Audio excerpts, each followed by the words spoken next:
It has been exactly 3 months since Hurricane Melissa made landfall on the island, leaving western Jamaica on its knees.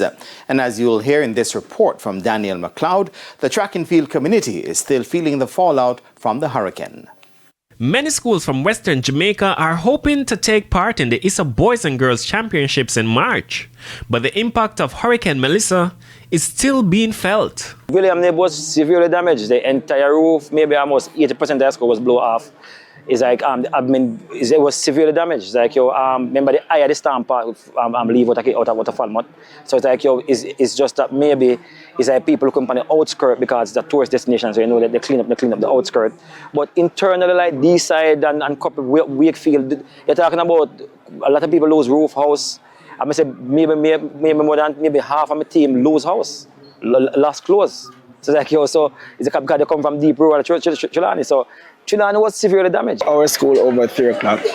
By the time they do their prayers and come down, it's roughly 3:30. By the time we warm up and everything, it's roughly 4 o'clock, which gives us another half an hour to do whatever we have to do. So it is indeed a challenge for us, as I said, because our athletes, based on where they live in the rural area, the parents keep calling, asking us to let them off a little bit early because it is dark in their area because of the fact that they don't have any electricity. Coach of Manchester High, Cadian Flemings, says the hurricane forced a late start to the training program.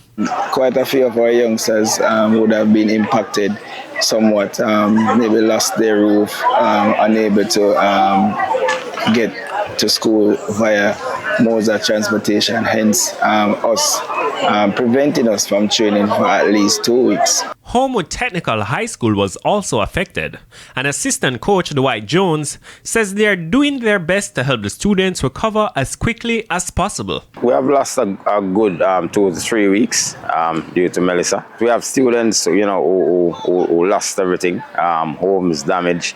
But the good thing, at school at Homewood, we have electricity there. The community is up and running in terms of electricity, and water. So they are at school, they are not home, so they can take their mind off the devastation and damage at home. So they're in a good place. Coach of William Nib Memorial High School, Roderick Miles, is asking for support for schools affected by the hurricane. Western Jamaica has always been good to Jamaica track and field.